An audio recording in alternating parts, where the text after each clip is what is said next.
All right, guys. So I have this article from ranker.com of 17 fan theories about the parents in Disney movies that have an extra sprinkling of pixie dust. Now, this is interesting because I'm like, Disney parents don't tend to have a fantastic track record of continuing to be alive. So I'm like, what fan theories could there possibly be for characters that barely exist? We're going to find out. Let's go. Grandma Tala and Chief Tui were also chosen to restore the heart of Te Fiti, but either couldn't or chose not to. That's interesting.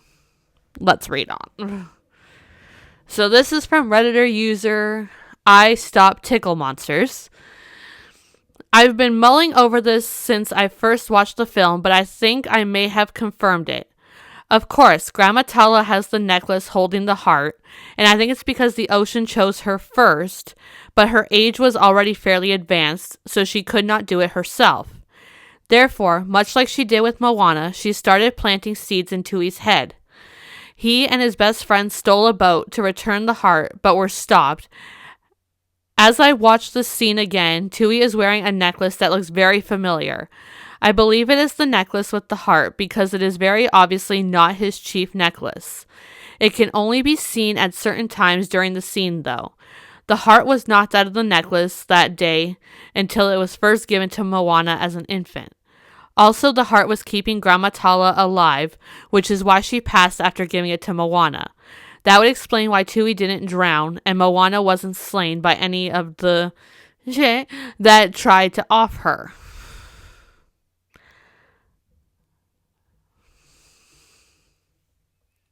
Alright. I buy it. I think it makes sense for sure. Like, Grandma Tala has the necklace. Like, it makes sense that, like, it would almost be like a generational thing, but I also kind of feel like I don't want it to be. In a weird way, like, I kind of want it to be that, like, Moana was special. But it is possible that, like, her family is just special. I don't know. I like this one. I'm gonna roll with it. Yeah. Julieta knew that Bruno was still in the house. Okay. So this is from Redditor user Daddy version 1. Julieta knew that Bruno was still in the house. There's no way you can cook family meals for 10 years without noticing a serving disappear at least once a day. That's why Peppa was the first to hug him at the end. Julieta was simply happy that he was ready to connect with the rest of the family.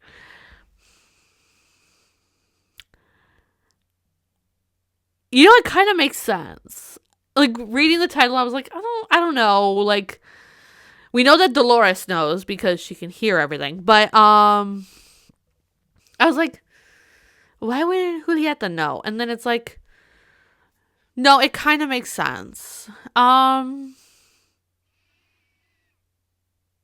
kind of on board with this one. I think it has merit. And I like the idea of it. Yeah. We're gonna go with yeah. Oh gosh, I can never figure out how to pronounce the last name. Big Daddy LaBeouf bought the old sugar mill for Tiana, but she disappeared before he can give it to her at Charlotte's party. Okay. So this is from Redditor user Top Ramen 713. Here's the mystery. After years of being empty and unbought, suddenly it gets bought up the same day that Tiana has saved enough money for a down payment. Something's not quite adding up here. I mean, yeah. My scenario, Big Daddy, has been watching Tiana and his daughter grow up for years. He seems to treat her as a second daughter, at least not forbidding Charlotte from playing/associating with her. He loves Charlotte and indulges her every whim, because the limit of her ambition is to simply marry well. He knows, though, that Tiana wants to run a high-class restaurant. But for a black woman to succeed in the 1920s South, she has to be tough, smart, and hardworking. So he can't just give Tiana everything she wants, much as he'd like to. Once she tells Charlotte that she has enough for the down payment for the restaurant, she's proven to him that she has the mental toughness to run a successful restaurant. He goes ahead and buys it outright to give it to her at the party. But before he can do so, she disappears.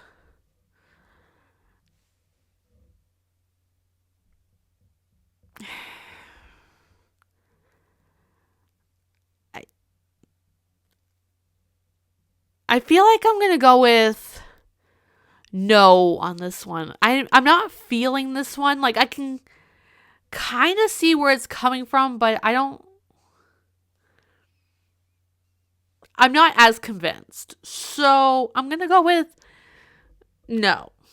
Geppetto's wife and child died and is woodworking as a form of therapy for him because, yep. Why is everything sad? So this is from Redditor user Sandman in Wonderland. I kind of love that. But it would explain why Geppetto is so sad and also why he wants a child. We got several direct clues to this. Most of these clues are seen in his work. If you look carefully, so many of his clocks revolve around women and children. We see several that involve a man hunting, which could be him. One that involves a wife spanking their child, and several of young women. Kind of concerning a little bit. All of these clocks were based on the events from Geppetto's past. He had a wife that he loved very much and a child. However, something happened. There are two main possibilities as to what it would be. One possibility is that both died in childbirth. This would explain Geppetto's sad nature and why he wants a real boy.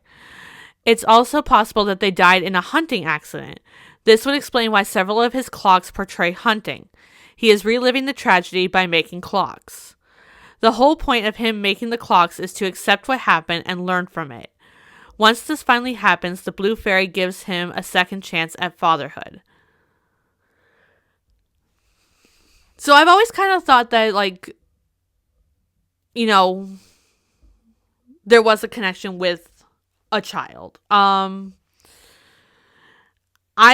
thought more along the lines of Geppetto couldn't have children, either because he couldn't find a wife or because, you know, they just, like, could not have children together.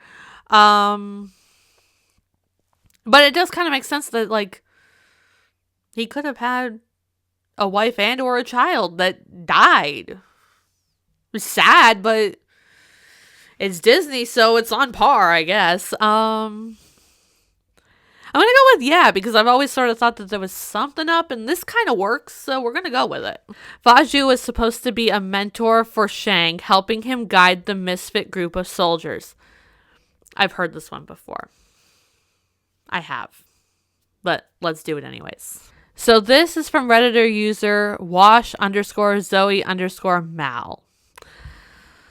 Okay, this is going to be a long one. In the movie Mulan, Fa Mulan takes her father's place in the army, pretending to be his son Ping. When Mulan arrives at the encampment, it is stated that they did not know that Fa Zhu had a son. Mulan was assigned to the same unit her father was in his place. The unit is full of misfits and led by a young, inexperienced captain. Mulan joins the ranks and together they defeat the Huns. But their unit was never supposed to see battle. The only reason they saw combat was because the main army had been wiped out. They were an auxiliary unit, and no one had expected them to see real combat. My theory is that they were hoping that Fa Zhu, Mulan's father, showed up. They were well aware that he was older and unable to fight alongside the young men. When Mulan first arrives, they know of Fa Zhu by name and reputation. As a wise soldier of the last Great War, he was supposed to help shape the misfit unit. He had rank, so he would have been put in a leadership role with the unit, helping guide them into being proper soldiers. As a veteran, he would have made a great ally for the young captain on on battle tactics, and on how to guide young men, something the captain could have used. Mulan showing up in Faju's place took that mentor to the young and inexperienced soldiers away, making the captain's job harder. The army planned to give him an experienced soldier who could no longer fight to help him. Instead, he struggles with his soldiers and himself throughout the film. Yeah.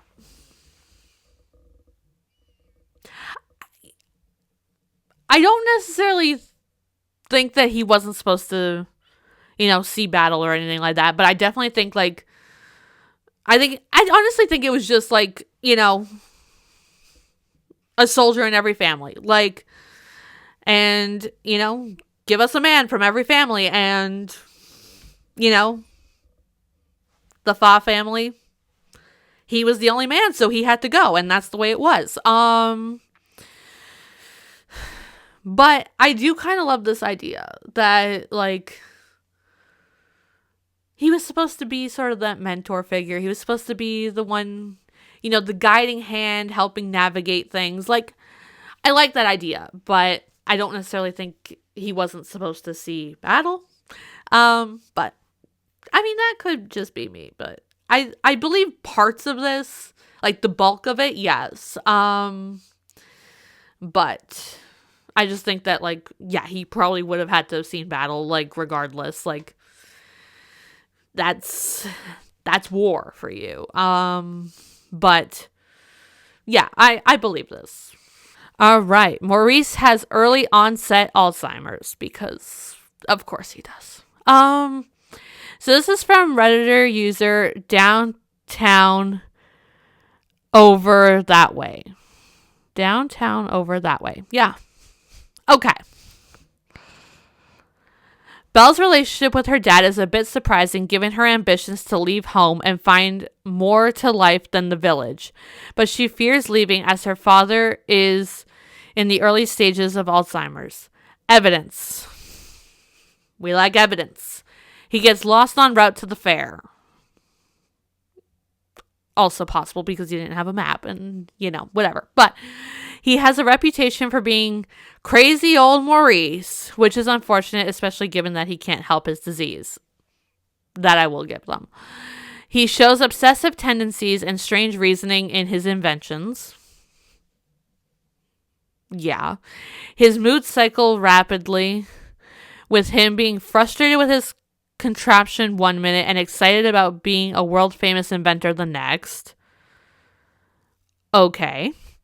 He has unrealistic expectations about his inventions, saying things like, this invention will be the start of a new life for us. He's a dreamer. Belle talks to her father in a similar way as she talks to Chip, in a childish, overly optimistic way. This could be an attempt to connect with him and ensure he understands her. I'll give it to them. Belle is obsessed with reading because she wants to preserve her own brain as best as she can to avoid getting Alzheimer's for as long as possible. Reading is a documented tool to help ward off Alzheimer's. Or she just likes to read. Belle hasn't attempted to leave the village even though she shows interest in wanting to. This is because she's afraid to leave her ill father alone. Belle is normally a level-headed person who reacts calmly to frightening situations, such as when she meets the beast and shows only minimal fear. However, when she learns her father is lost, she reacts dramatically. This is because she knows he's unable to care for himself for long and could not possibly survive on his own. Yeah. Belle is understandably upset when she isn't allowed to say goodbye to her father, but she also says, I'll never see him again. In reality, her father could return to the castle to see her, but she knows he'll never be able to find the castle again due to his Alzheimer's. I also think it's possible that he won't be able to find the castle again because it's so hidden and he didn't know where he was going in the first place. Yeah. The Beast is aware of Maurice's illness, which is why he tells the coach to take him to the village rather than simply throwing Maurice out of the castle. He knows if he throws him out, he'll get lost and never make it back.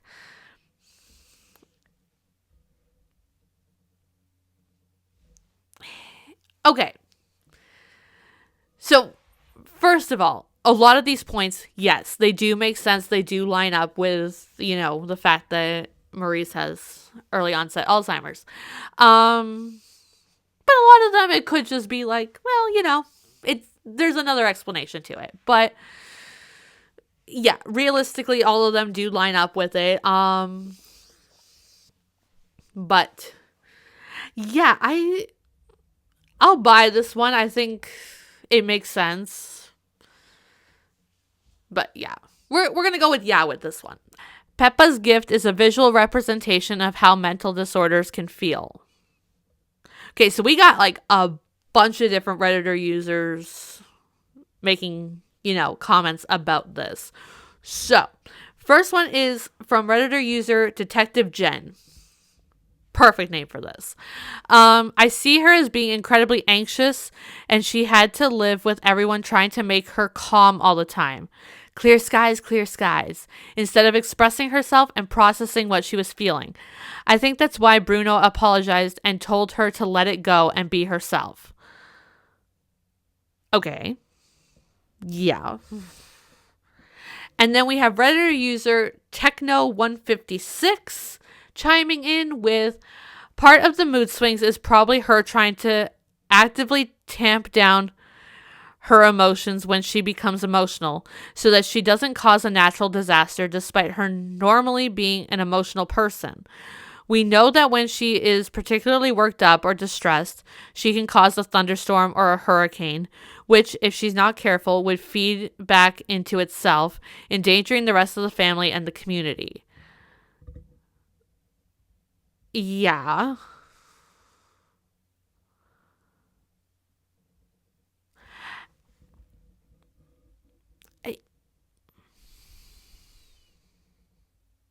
Yeah.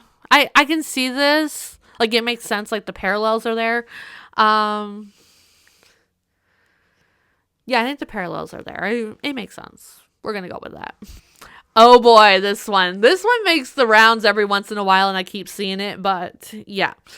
Aurora's mother turned to Maleficent's magic to conceive a child, and then went back on her promise and caused Aurora's curse. You could have just invited Maleficent to the christening. Like, you could have avoided all of this. I'm just saying. This is from Redditor user Pepe Disciple of Keck. Sure. Okay. When we first see Maleficent in the celebration of Aurora's birth and Sleeping Beauty, everyone, including the fairies and King Stefan, stares on in stupefied horror. That is everyone except Queen Leah, the queen and Aurora's mother, who has a more nervous expression. Because a fairy dragon just waltzed in. I mean, almost as if she was expecting the evil fairy to arrive. Then, when the good fairies calmly tell Maleficent that she wasn't invited, she reacts seemingly with surprise. That and Maleficent infamously cursing Aurora to die only happened after that exchange. Lastly, remember how in the beginning of the film it was said Aurora's parents had struggled to bear a child for years? Surely these facts are not coincidental. I mean, I agree, but yeah, let's continue. As such, it is possible, likely in fact, that Queen Leah turned to Maleficent's sorcery to be able to bear a child. Maleficent agreed on the condition that Leah promised to acknowledge her once Aurora was born. However, things went downhill because Leah knew that Maleficent had a rather nasty reputation and went back on the promise. So, when Maleficent found this out, hence her surprised reaction, she quickly decided that if Leah wasn't keeping her promise, then the deal was off, and Aurora had to go. The whole 16 years thing was to further twist the knife as revenge for how Leah backed out at the last minute. Yes.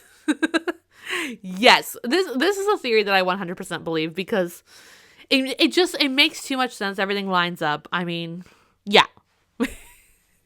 This. Lilo believes that Pudge the fish is responsible for her parents' deaths. Yeah. Redditor user Bubbles Extreme says, as you might remember, we first see Lilo being late to her dance class, and she states that it was because she had to feed Pudge the fish. When asked why, she claims that Pudge controls the weather. Now, at first I thought this was entirely used as an introduction to Lilo as a way to make her seem odd, but I think it has a purpose in the plot line. Later on in the movie, Lilo tells Stitch that her parents died when they went for a car ride on a stormy night. So it's entirely possible that Lilo believes that Pudge controls the weather and that he is the reason for it raining the night her parents died, and now she feeds him so that he'll keep it from raining. Yeah. Yeah. I can believe this. I can see a child believing this. It's just, all in all, it makes so much sense. It's so heartbreaking, which is right on par with Disney. Disney does everything heartbreaking. Yeah. 100% I believe this. Zeus intended to lose to the Titans on purpose. Do tell. So Redditor user equivalent inflation. Okay. Says, oh, this is a long one. Okay. In the scene where the Titans attack Olympus, Zeus throws thunderbolt after thunderbolt, with absolutely zero effect on the Titans. That's a bit odd, considering in his youth he managed to defeat them all single-handedly. But maybe he just got old? Except, of course, the minute Hercules frees him, he tells him, watch your old man at work, and starts kicking Titan butt.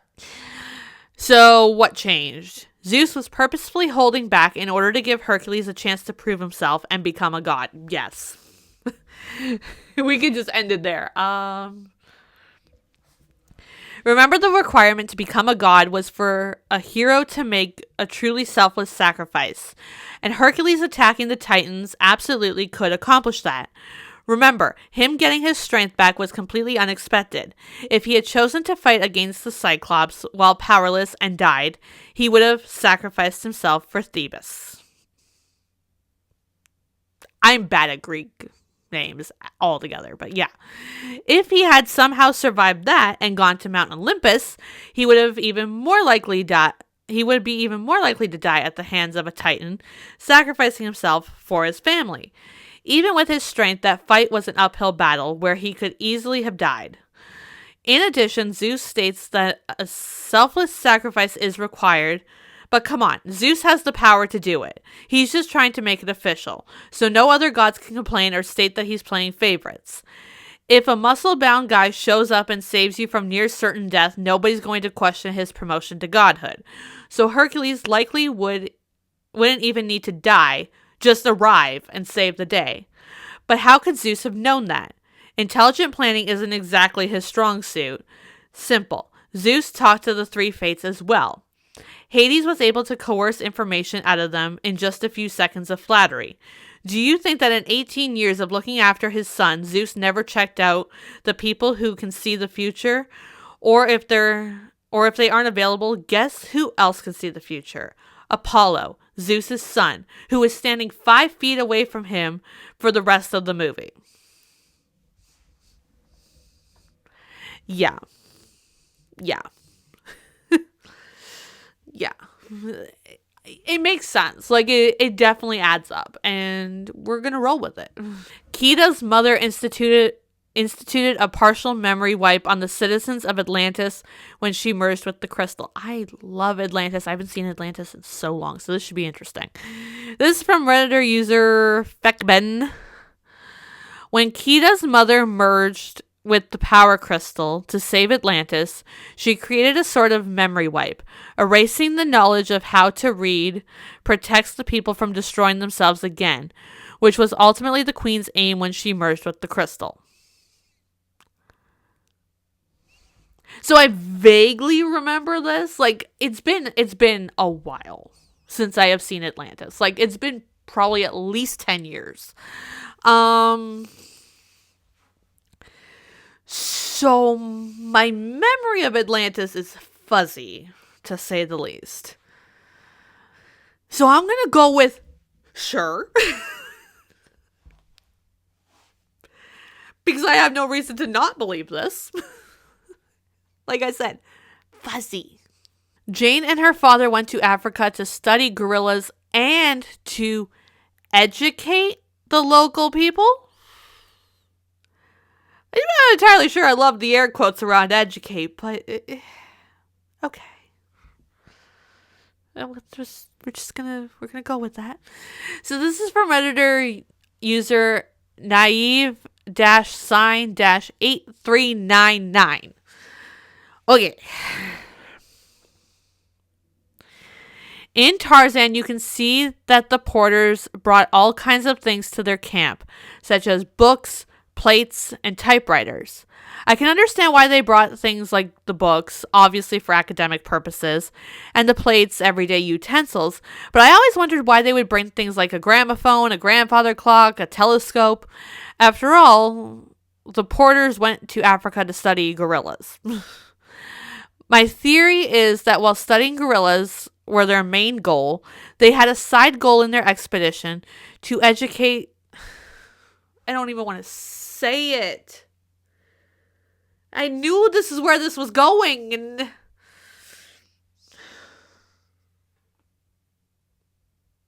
no. I don't want to read the rest of this. I really don't. To educate savages. Oh gosh, if this thing couldn't be any worse. Okay, the movie is set in the late 19th century when imperialism was still going on. Yay. Just as the poem White Man's Burden shows, interestingly enough, they mention Kipling in the movie.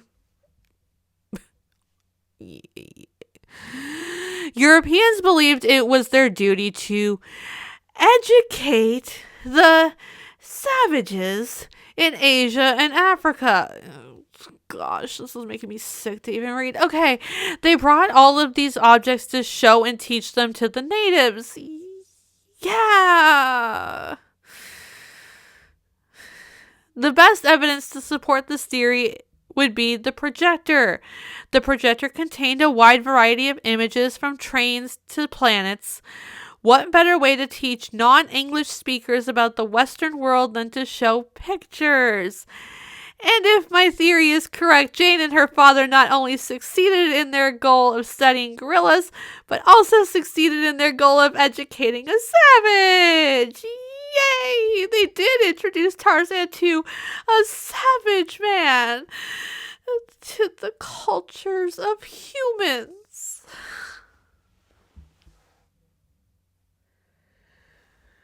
If that was not the most painful thing to read ever, I don't know what is. But honestly, as bad as it is, yeah, I believe it. Because it just makes sense. Ugh.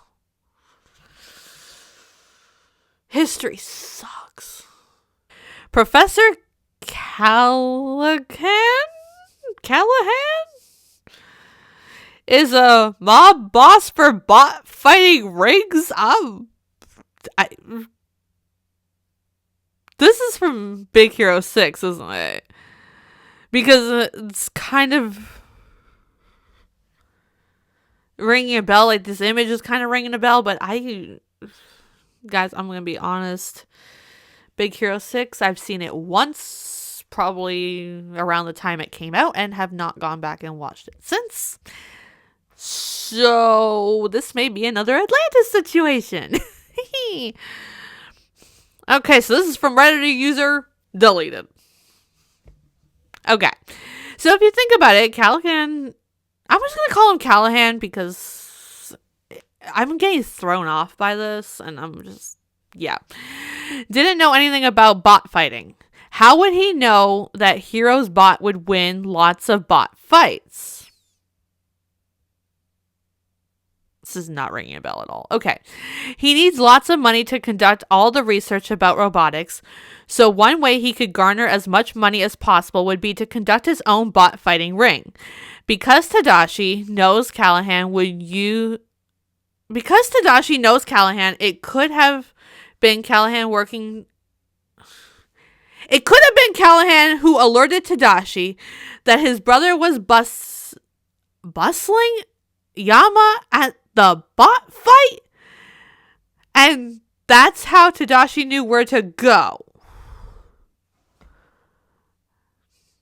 I don't know what I'm reading, guys. Okay, because Callahan is secretly a crime lord, he keeps an eye on his students' technology to see what can further his crime ring. Look at some of their technology. Honey Lemon is researching exploding devices. Wasabi is developing... I'm going to assume that's supposed to be laser cutting technology, etc. Sure. Like I said, it's been a while since I've seen Big Hero 6. I don't remember much about Big Hero 6. I'm not entirely sure what I just read because my brain is not working. So, sure. Pacha needs for Cusco to remain emperor, obviously. Okay. So this is from Redditor user Missagirl2888. Okay. Emperor's new group. Again, it's been way too long, and it's only been like twice. Oh, and this is a long one too. Fantastic. I love this. Okay. We open on Cusco, the self-confessed, selfish, spoiled brat who throws someone out of a window for interrupting his theme song. We talking about the show? Okay. We're told that Cusco has changed, but the voiceover, presumably from some future self, is still focused on Cusco and only Cusco. We know from the first few scenes that the poor in this kingdom are extremely poor and mistreated. Note the peasant from the throne room who is unceremoniously thrown out after asking for food. Sure. We then discover Pacha's secret in keeping Cusco in power. Pacha is introduced as the village leader. This means that he is basically middle management. He's the guy who keeps Cusco in power while living off of the backs of those below him. And if you think that the bottom is idyllic place where you work hard and are rewarded, think again. Remember the peasant with no food? Yes, indeed, Pacha is benefiting fully and completely from this British Empire-style monarchy that sees people getting their land and possessions confiscated freely. We don't really see Pacha caring much until his own home is impacted.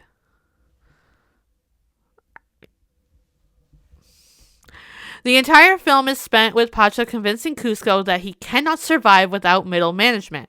The working class represents obstacles. For example, in the restaurant scene, Cusco has to conceal his identity as a llama in order to obtain food. Pacha, as a supposedly beloved figure in that region, should have been able to get food for his livestock on a long journey. But we see him ordering as if he's a regular and having to address Cusco as a fake spouse. In the end, after Cusco supposedly changes, only Pacha and Cusco benefit from the big transformation. The status quo remains unchanged. Sure. Sure. It makes sense. Yeah, sure. Oh, we love this Frozen theory where the parents are not great. The King of Arendelle hid Elsa away to form her into a weapon that could defend their country. I thought it was going to be about the gloves. Well, not the gloves, but the cuffs. So this is from a former Redditor user, deleted. So after watching this movie about 100 times, same. Each time, I'm more convinced that Elsa was a weapon. Jealousy hidden by her father, waiting to be used in case of threat to the kingdom. He tried to deprive her of humanity, unable to feel remorse, so using her powers would be easier if the need arose.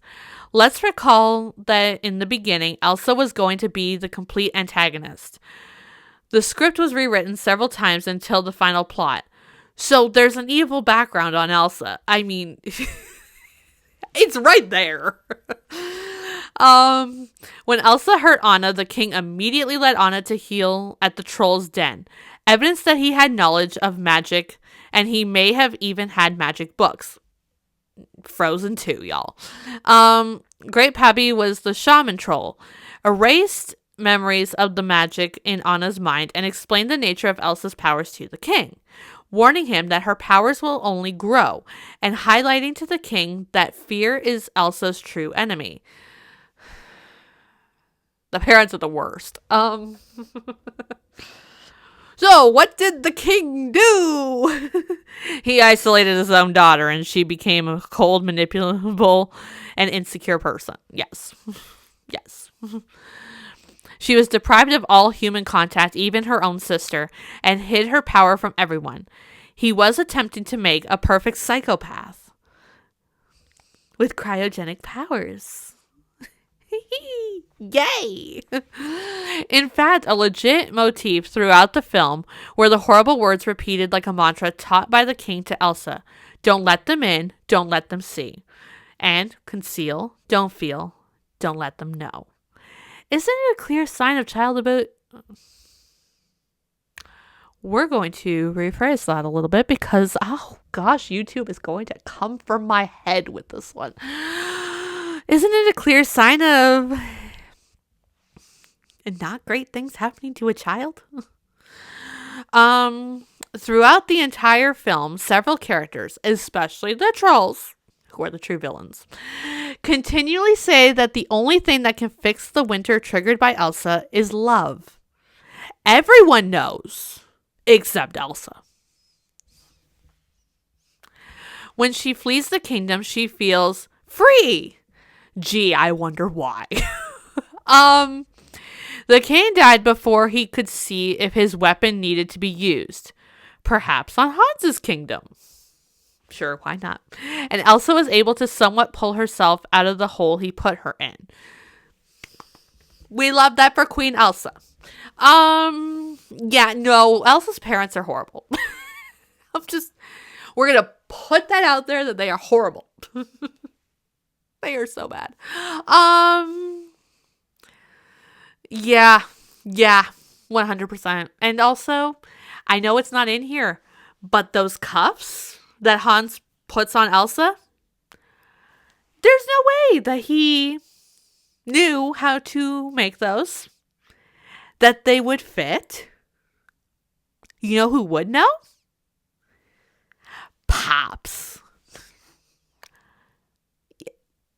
Yeah. He wanted a weapon that he can control, and if she got out of control, he had a plan in place to, keep her in check. Both parents kind of suck, but the dad really sucks. That's all I'm saying. Silver is actually Jim's father. Y'all, I have not seen Treasure Planet in the slightest, so this should be fun. So this is from Redditor user Famix of Power. Why is this a long one, but it's all bullet points? Okay, this should be fun. The ship with Billy Bones in it just happens to land near Jim's tavern. Jim and Silver are both looking for Treasure Planet, so maybe Jim's father taught Jim about the planet and gave him those books. Before the black hole scene and after the montage where Jim asked Silver how he became a cyborg, Silver replied while looking sad, giving up a few things. In the previous montage, we see that Jim's dad, gave up his family to leave for an unknown reason. Maybe Silver is mentioning that. If Jim's dad left for the Space Navy, that could make sense, as he may have had a spaceship wrecked, marooned, or may have mutinied? the captain of a ship he was posted on, resulting in loss of limbs. During the ship mutiny / takeover, Silver doesn't have the guts to shoot Jim even after Jim stabbed his leg. Silver admits that Treasure Planet's loot was a lifelong obsession, yet he still saved Jim when he was about to die. You don't just save a person you don't know or just met when you're about to reach a lifelong ambition. During the scene where Silver and Jim say their last goodbyes, Silver gives Jim Morph, but also gives him a bunch of treasure from Treasure Planet and says, "Oh, this is for your mom, to rebuild that Ben Bow of hers." This is one of the stronger supporters, as he didn't encounter Jim and his mom at their tavern. So how would he know his mom owns it and that he was connected to the destroyed tavern? The map, maybe, but that doesn't explain how he knows his mom owns it and not another family member. Guys, I'm just going to go with sure. I have not seen Treasure Planet at all. I'm aware of its existence. Have not seen it. So I have no thoughts. All right, last one. Thank gosh, I feel like this has been going on forever. Okay. Mufasa isn't Scar's brother. Okay, so this is again from a former Redditor user, deleted. In The Lion King, we're told that Mufasa and Scar are brothers. Mufasa even calls him brother at one point, or a few times. Yes, he does. In the animal kingdom, as far as my knowledge goes, lions have one head male and a bunch of females who do the hunting. Normally, they don't have more than one male lion in charge. I believe Scar and Mufasa fought several years prior for dominance of the pride. Mufasa naturally won, possibly even given Scar his iconic injuries. He has a facial scar, he seems to limp, and he's not really all that active. Maybe running once or twice for a short distance and then walking off after that, if at all. And while they aren't true brothers, they are still brothers in the sense they are both male lions. So, fun fact, I have yet to see the Mufasa Lion King movie. But from the trailers, it seems to line up with this theory. So I guess within the canon of animated Lion King, this also makes sense. But within the expanded universe of The Lion King, including the live action, do we need these movies?